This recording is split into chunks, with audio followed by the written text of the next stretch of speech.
Hi everybody, check out this new type of continuous loop for your hammock. So here's the continuous loop that I'm talking about. It has two loops available and they're separated by a diamond knot. And so here's a Beckett hitch tied to the end of the continuous loop in the normal way that we tie a Beckett hitch. Just right to the end of a continuous loop. You can see this little tight V right here with the am seal. There it is. With this type of Beckett hitch, thinner webbing and dyneema webbing can slip, and this Beckett hitch can be very hard to untie. It requires several hard pulls here, and to make it easy to untie, we have to grab right here or push right here.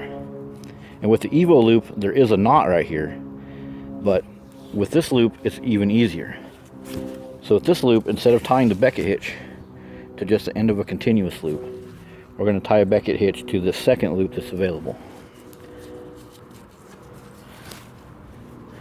So tying the Beckett hitch like this does two things. It makes the Beckett hitch easier to untie, and it gives the Beckett hitch more holding power. So it's easier to untie because we have a perfect grab point right here. When we untie, we can pull here, which will effectively lift those strands away from the knot, and pull here in the Beckett hitch. Even with the thinnest webbing, even with my 1.4 grams per foot webbing, the Beckett hitch unties perfectly easy. And the second part that makes this work so good, it doesn't run the Beckett hitch into a tight V. It runs the Beckett hitch into a larger surface area at the base of this knot. So normally the Beckett hitch gets shoved into this V right here. With this one, you get more surface area right here. So the knot ties and unties easier, and it has more gripping force. This loop also features the functionality of the Evo loop because it allows you to quickly attach to the end of your hammock a whoopee sling or a dog bone or anything else that has a spliced loop. So for example, here is a spliced loop. This could be Amsteel daisy chain, it could be a whoopee sling. I'm just going through the two strands and then I'm going over that knot, taking the spliced loop of the knot with me. And just like with the Evo loop, it creates an instant soft link. So without any carabiners or hardware or anything, I can quickly attach my hammock to anything else that has a spliced loop. So it retains the functionality of the Evo loop soft link connection, and then it does two more things. First off is buckles, and second off is spreader bars. So next up, I'll show you the buckles. So normally when we connect to a buckle, we do it like this.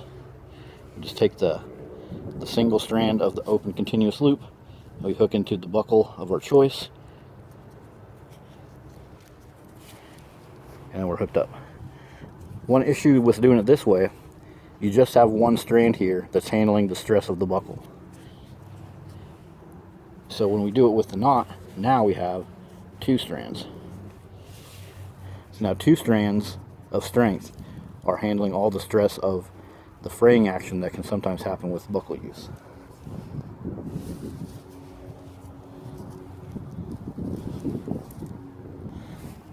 Here's another example.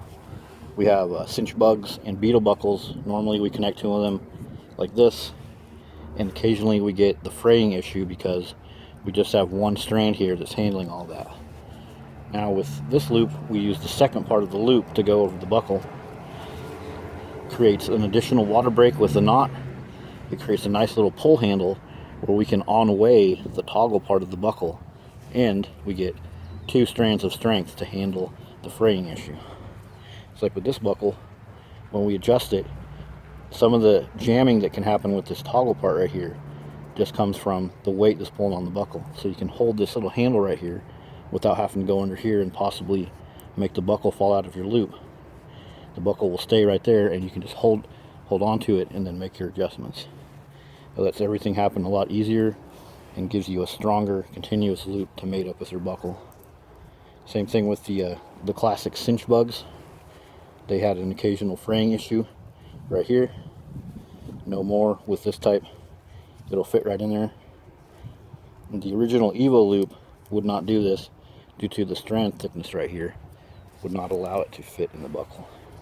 So that's how it works in buckles. It just creates a little bit more ease and versatility and a stronger continuous loop. And then next up I'll show you how it lets you add a spreader bar.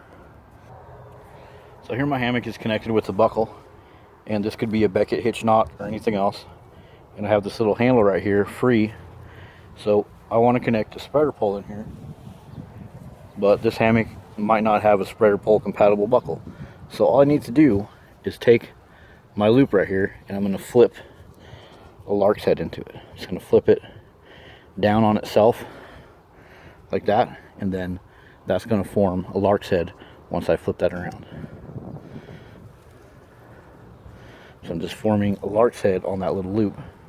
I know that's kind of hard to see, but it will allow a perfect spreader pole attachment for most standard issue spreader poles. So if my other hammock has a spreader pole buckle set up and I don't have it on my hammock, I can just use this pull handle, and now this will spread my hammock away from the other hammock, and it will work with standard issue spreader poles. These are available from Ripstop by the Roll, Dutchware, Quest Outfitters. I'll put links in the description. But it makes a perfect spreader pole attachment, and of course when you're done it just goes right back to being a loop. So that's it. It's just a continuous loop that does everything the Evo loop does and allows better compatibility with buckles and other hardware that's available. I will have a how-to video on this later. Just check the links in the description, and thanks for watching.